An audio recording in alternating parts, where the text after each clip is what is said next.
Price lord. ದೇವರ ಅತಿ ಪರಿಶುದ್ಧ ನಾಮಕ್ಕೆ ಸ್ತೋತ್ರವಾಗಲಿ. ಮತ್ತೊಂದು ದಿನವನ್ನು ಕಾಣುವಂತೆ ದೇವರು ನಮಗೆ ಸಹಾಯ ಮಾಡಿದ್ದಕ್ಕಾಗಿ ದೇವರಿಗೆ ಸ್ತೋತ್ರ.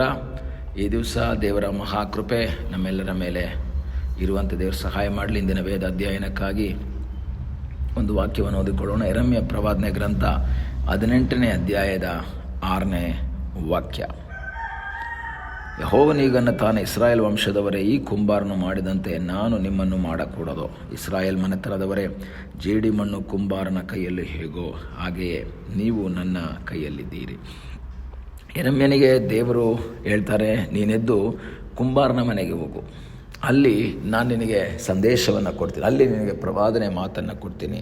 ಪ್ರಾಕ್ಟಿಕಲ್ ಆಗಿ ಸುಮ್ಮನೆ ಹೇಳೋದಲ್ಲ, ನೀನು ನೋಡ್ತಾ ಇರಬೇಕಾದ್ರೆ ನಾನು ನಿನಗೆ ಸಂದೇಶವನ್ನು ಕೊಡ್ತೀನಿ, ಪ್ರವಾದನೆಯ ಮಾತುಗಳನ್ನು ಕೊಡ್ತೀನಿ ಎಂಬುದಾಗಿ ಹೇಳಿದಾಗ ಇವನು ಕುಂಬಾರನ ಮನೆಗೆ ಹೋಗ್ತಾನೆ. ಅವನು ಕೆಲಸ ಮಾಡ್ತಾ ಇರ್ತಾನೆ.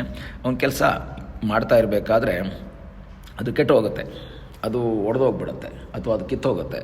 ಮತ್ತೆ ಅವನೇನು ಮಾಡ್ತಾನೆ, ತನಗೆ ಸರಿ ತೋಚಿದ ಹಾಗೆ ಆ ಮಣ್ಣಿನಿಂದ ಹೊಸ ಪಾತ್ರೆಯನ್ನು ಮಾಡ್ತಾನೆ. ಹೊಸ ಪಾತ್ರೆಯನ್ನು ಮಾಡಿ ಈ ಸಂದೇಶವನ್ನು ಈ ಒಂದು ಇನ್ಸಿಡೆಂಟನ್ನು ತೋರಿಸಿದ ನಂತರ ದೇವರು ಅವರ ಹತ್ರ ಮಾತಾಡ್ತಾ ಇದ್ದಾರೆ, ಯೆರೆಮೀಯನ ಹತ್ರ ಮಾತಾಡ್ತಾ ಇದ್ದಾರೆ. ಮುಂದಿನ ವಾಕ್ಯ ಓದ್ತೀವಿ. ಇಸ್ರಾಯೇಲ್ ವಂಶದವರೇ, ಈ ಕುಂಬಾರನು ಮಾಡಿದಂತೆ ನಾನು ನಿಮ್ಮನ್ನು ಮಾಡಕೂಡದು. ಅದರ ಅರ್ಥ, ಕುಂಬಾರ ಒಂದು ಪ್ಲ್ಯಾನ್ ಮಾಡಿಕೊಂಡು ಒಂದು ಮಡಿಕೆನೋ ಏನೋ ಮಾಡೋಕ್ಕೆ ಪ್ಲ್ಯಾನ್ ಮಾಡ್ತಾ ಇದ್ದಾನೆ. ಆದರೆ ಅದು ಹೋಯ್ತು, ಒಡೆದೋಯ್ತು ಅದು, ಅಥವಾ ಅದು ಕಿತ್ತೋಯ್ತು, ಸರಿ ಶೇಪಿಗೆ ಬರಲಿಲ್ಲ. ಆಗ ಅವನ ಮನಸ್ಸಲ್ಲಿ ಅನ್ನಿಸ್ತು, ಬೇಡ, ಹಾಗಾದರೆ ಇದು ಮಾಡೋದು ಬೇಡ, ಇದು ಹಿಂಗಾಗಿದೆಯಲ್ಲ, ಅವಾಗ ಈ ರೀತಿ ಮಾಡೋಣ, ತನಗಿಷ್ಟ ಬಂದ ಹಾಗೆ. ಅದರಲ್ಲಿ ಏನು ಅರ್ಥ ಏನು ಅಂದರೆ, ಕುಂಬಾರನಿಗೆ ಪವರ್ ಇದೆ ಹೊರತು ಮಣ್ಣಿಗೆ ಪವರ್ ಇಲ್ಲ. ಅಲ್ಲಿ ಮಣ್ಣು ಹೇಳೋಕ್ಕಾಗಲ್ಲ ನನ್ನನ್ನು ಇದನ್ನು ಮಾಡು ಅಂತ. ಕಾರಣ ನಮಗೆ ಗೊತ್ತು, ಈ ಮಣ್ಣಿನ ಮಡಕೆ, ಮಣ್ಣಿನಿಂದ ಅನೇಕ ವಸ್ತುಗಳನ್ನು ಮಾಡ್ತಾರೆ. ಮಣ್ಣಿನ ಮಡಕೆ ಮಾಡ್ತಾರೆ, ನೀರು ಕುಡಿಯೋದಕ್ಕೆ ಹೂಜಿ ಮಾಡ್ತಾರೆ, ದೀಪಾವಳಿ ಸಮಯದಲ್ಲಿ ದೀಪವನ್ನು ಮಾಡ್ತಾರೆ, ಶೋ ಐಟಮ್ಸನ್ನು ಮಾಡ್ತಾರೆ.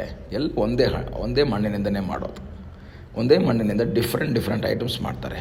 ಆ ಕುಂಬಾರ ಕಾಲಕ್ಕೆ ತಕ್ಕ ಹಾಗೆ ಆ ಮಣ್ಣಿನಿಂದ ವಸ್ತುಗಳನ್ನು ಮಾಡ್ತಾನೆ. ಬೇಸಿಗೆ ಕಾಲದಲ್ಲಿ ತಣ್ಣನೆ ನೀರು ಕುಡಿಯೋದಕ್ಕೆ ಮಣ್ಣಿನ ಮಡಕೆಯನ್ನು ಜನ ಬಯಸ್ತಾರೆ. ಆ ಟೈಮಲ್ಲಿ ಅವನು ಅದನ್ನು ಮಾಡ್ತಾನೆ. ಆದರೆ ಚಳಿಗಾಲದಲ್ಲಿ ನೀರು ಕಾಯಿಸುವುದಕ್ಕಾಗಿ ಒಂದು ಅಂಡೆ ಥರ ಅವನು ದೊಡ್ಡದನ್ನು ಮಾಡ್ತಾನೆ. ಅದು ಹೊರಗಡೆ ಇಟ್ಟಿರ್ತಾರೆ. ಅದು ಬೆಂಕಿಯಲ್ಲಿ ಯಾವಾಗಲೂ ಸುಡ್ತಾ ಇರುತ್ತೆ, ಬೆಂಕಿ ಇರುತ್ತೆ, ಯಾವಾಗಲೂ ಬಿಸಿ ಇರುತ್ತೆ. ಆದರೆ ಆ ಮಡಕೆಗೆ ಒಂದು ಆಸೆ ಬರುತ್ತೆ ಅಂತ ತಿಳ್ಕೊಳ್ಳಿ. ನನ್ನನ್ನು ಹೊರಗೆ ಹಾಕಿದ್ದಾರೆ, ಹೊರಗಿಟ್ಟಿದ್ದಾರೆ, ನನ್ನನ್ನು ಒಳಗಿಡ್ಬೋದಾಗಿತ್ತು, ನನ್ನನ್ನು ಹೂಜಿ ಮಾಡ್ಬೋದಾಗಿತ್ತು. ಆದರೆ ಕುಂಬಾರನಿಗೆ ಗೊತ್ತು, ಚಳಿಗಾಲದಲ್ಲಿ ನವಂಬರ್, ಡಿಸೆಂಬರ್, ಜನವರಿಯಲ್ಲಿ ಹೂಜಿ ಮಾಡಿದ್ರೆ ಸೇಲ್ ಆಗಲ್ಲ, ಯಾರೂ ತಗೊಳ್ಳಲ್ಲ. ಯಾಕೆಂದರೆ ತಣ್ಣನೆ ನೀರನ್ನು ಯಾರೂ ಕುಡಿಯಲ್ಲ.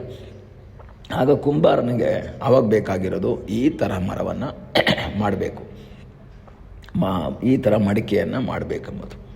ಅದೇ ರೀತಿಯಲ್ಲಿ ನಿಮ್ಮ ಜೀವಿತದಲ್ಲೂ ಸಹ ನನಗೂ ನಿಮಗೂ ತುಂಬ ಆಸೆಗಳಿದ್ದಾವೆ. ಈ ಥರ ಇದ್ದರೆ ಚೆನ್ನಾಗಿತ್ತು, ಹಿಂಗಾಗಬೇಕಾಗಿತ್ತು, ಹಿಂಗೆ ಮಾಡಬೇಕಾಗಿತ್ತು, ಈ ಥರ ಇದ್ದಿದ್ರೆ ಇನ್ನೂ ಚೆನ್ನಾಗಿರೋದು ಅಂತ ಆಸೆ. ಆದರೆ ದೇವರು ಇಷ್ಟಪಡೋದು ನಿನ್ನ ಆಸೆ ಅಲ್ಲ, ನನ್ನ ಆಸೆ ನಿನ್ನಲ್ಲಿ ನೆರವೇರಬೇಕು. ಪ್ರಿಯ ದೇವರ ಮಕ್ಕಳೇ, ನಮ್ಮ ಆಸೆ ಲೆಕ್ಕಾಚಾರಗಳನ್ನೆಲ್ಲ ಬಿಟ್ಟು ಕರ್ತನ ಬಳಿಯಲ್ಲಿ ಒಪ್ಪಿಸಿಕೊಡ್ಬೇಕು. ದೇವರೇ, ನಾನೊಂದು ಜೇಡಿ ಮಣ್ಣು, ಕುಂಬಾರನಾದಂತಹ ನಿನ್ನ ಕೈಯಲ್ಲಿದ್ದೇನೆ, ನೀನು ನಿನಗಿಷ್ಟವಾದ ರೀತಿಯಲ್ಲಿ ನನ್ನನ್ನು ರೂಪಿಸು. ಯಾಕೆಂದರೆ ಕುಂಬಾರನಿಗೆ ಮಣ್ಣಿನ ಮೇಲೆ ಅಧಿಕಾರ ಇದೆ ಅನ್ನೋದು ಮಾತ್ರ ಅಲ್ಲ, ಮಣ್ಣಿನ ಮೇಲೆ ಒಂದು ಪ್ರೀತಿ ಸಹ ಇದೆ. ಏನು ಪ್ರೀತಿ ಇದೆ ಅಂತ ಹೇಳಿದ್ರೆ ಅದರ ಅರ್ಥ ಏನು? ಆ ಮಣ್ಣು ಒಂದು ಮಡಕೆನೋ ಯಾವುದೋ ಒಂದು ವಸ್ತುವಾಗಿ ಇನ್ನೊಬ್ಬರಿಗೆ ಉಪಯೋಗವಾಗಬೇಕು. ಉಪಯೋಗ ಶೂನ್ಯವಾಗಿ ಎಲ್ಲೂ ಬಿದ್ದಿರಬಾರ್ದು, ಶೂನ್ಯವಾಗಿ ಯೂಸ್ಲೆಸ್ ಆಗಿ ಬೀಳಬಾರ್ದು. ಆಯಾ ಸನ್ನಿವೇಶಗಳಲ್ಲಿ ಅದು ಯೂಸ್ಫುಲ್ ಆಗಬೇಕು, ಜನರಿಗೆ ಉಪಯೋಗ ಆಗಬೇಕು. ಬಿಸಿನೀರಾಗಿರ್ಬೋದು, ತಣ್ಣೀರಾಗಿರ್ಬೋದು. ಅದೇ ಮಣ್ಣು ಕೆಲವರಿಗೆ ಬಿಸಿನೀರು ಕೊಡ್ತಾ ಇದೆ, ಅದೇ ಮಣ್ಣು ಕೆಲವರಿಗೆ ಬೇರೆ ಕಾಲದಲ್ಲಿ ತಣ್ಣೀರು ಕೊಡ್ತಾ ಇದೆ. ಅದೇ ಮಣ್ಣು ಬೇರೆ ಕೆಲವರಿಗೆ ಶೋ ವಸ್ತುವಾಗಿ ಶೋಕೇಸಲ್ಲಿದೆ. ಡಿಫ್ರೆಂಟಾಗಿ ಜನರಿಗೆ ಯೂಸ್ ಆಗ್ತಾ ಇದೆ.